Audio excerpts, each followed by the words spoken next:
The name of my presentation is Attitudes Are the Real Disability. A prior speaker told about attitudes. You're seeing somebody with a physical disability. I like to say that the reason I'm here today is because when I was 4 years old, I was fortunate enough to contract polio. Now that's pretty heavy. Here's a guy on crutches and a leg brace, and he's fortunate enough to contract polio. Is something else wrong with him? I don't know. But the reason I say it, because it hasn't prevented me from quality of life. But attitudes play such an important role in our lives that people look at somebody and immediately they assume not what I can do, but what I can't do. Or just like everybody in this audience, I'm sure people have looked at you and thought, well, you're not going to be able to do this, or you're not going to be able to do that. You're looking at someone who's ridden at the National Horse Show at Madison Square Garden. Any horseback riders here? You have a horse? No, I have a horse. I am a certified scuba diver. Any scuba divers in this audience? Okay. What are you certified? Nowie, Patty? It was Patty. Patty. Okay, see? I just wanted to make sure he's really a certified scuba diver. I'm a bowler. Any bowlers in this audience? Okay, all right. What's your high game? I spoke to the wrong person because mine's only 196. I thought I'd impress you.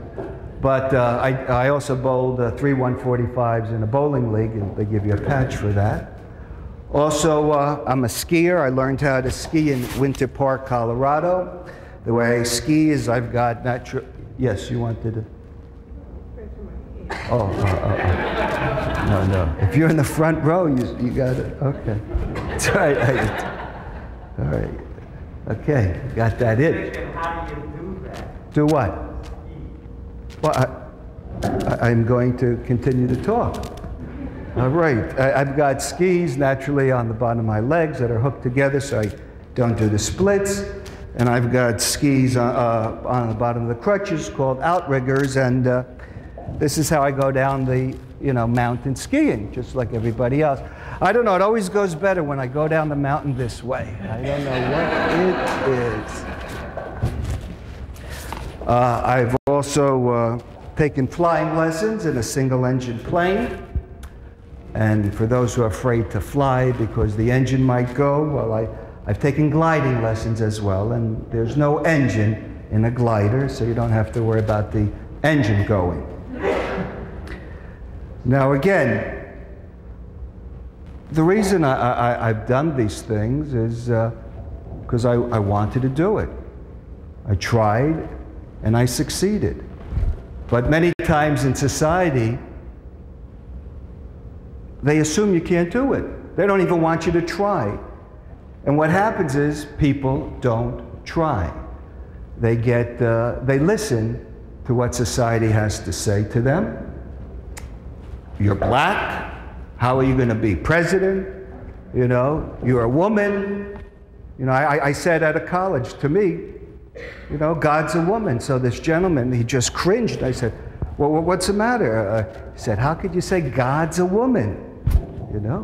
To me, God walks on crutches, right? God is a reflection of who we are. So again, it's very, very destructive to get sucked into people's negative attitudes. You're seeing someone who's an overachiever. I've done things that probably 98% of the country has never done. I've traveled all over the United States. I've traveled to Mexico, in Europe, Scotland, England, and France, and they gave me 5 days notice, and I was in Malaysia. You know? So I've gone all over the country. Yet, there's the assumption you have a disability. How are you going to participate? Now, before I continue, I have to apologize to the people who brought me here, because when I saw everybody walking in here today, I started laughing to myself. And the reason, because I think people who don't walk on crutches walk funny. Again, what does it matter how you get from point A to point B? If you're on crutches, you have a seeing eye dog, you're in a wheelchair, what does it matter? Yet society says, oh, no, you're different. So you're less than me. You're less than us. Well, no, difference doesn't mean that.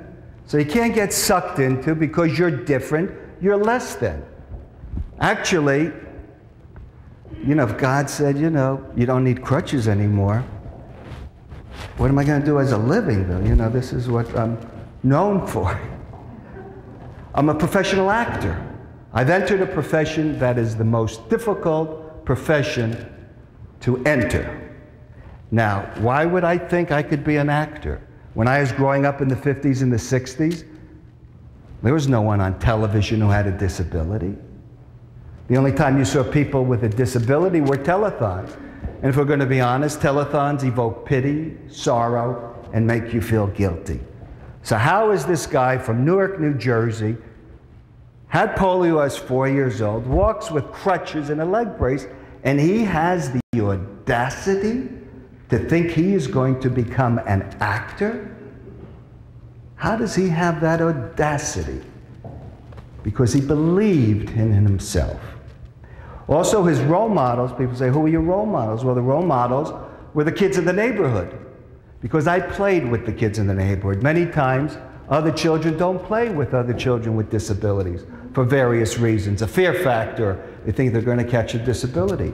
So I played with the kids in the neighborhood in Newark, New Jersey. You might say, well, you know, if you were a city kid, they played stickball. How did you play stickball, Henry? Well, I could hit the ball, right?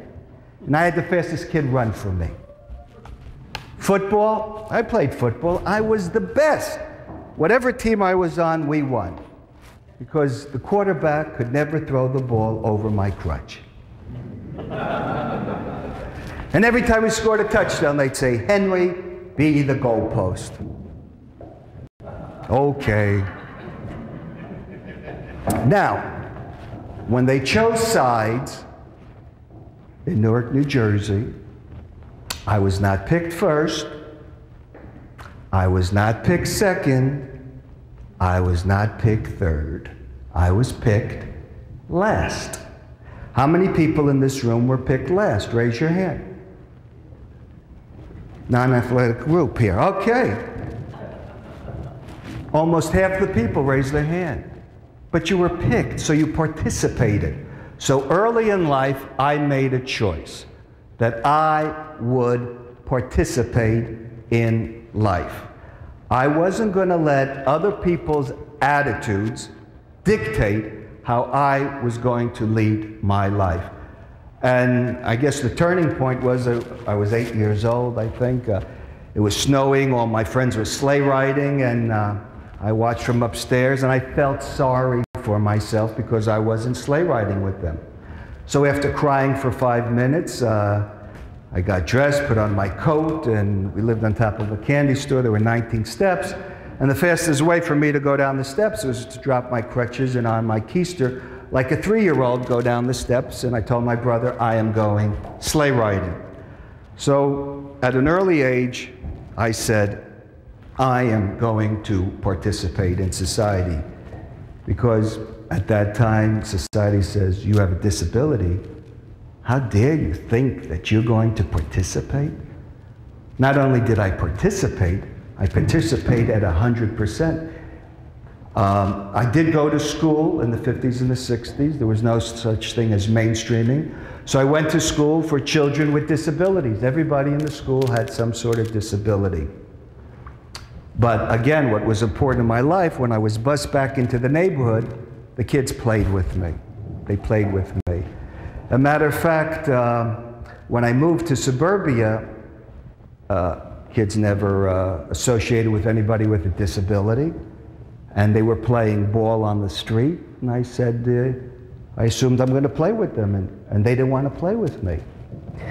So I said, I live on this block, you're going to play with me whether you like it or not.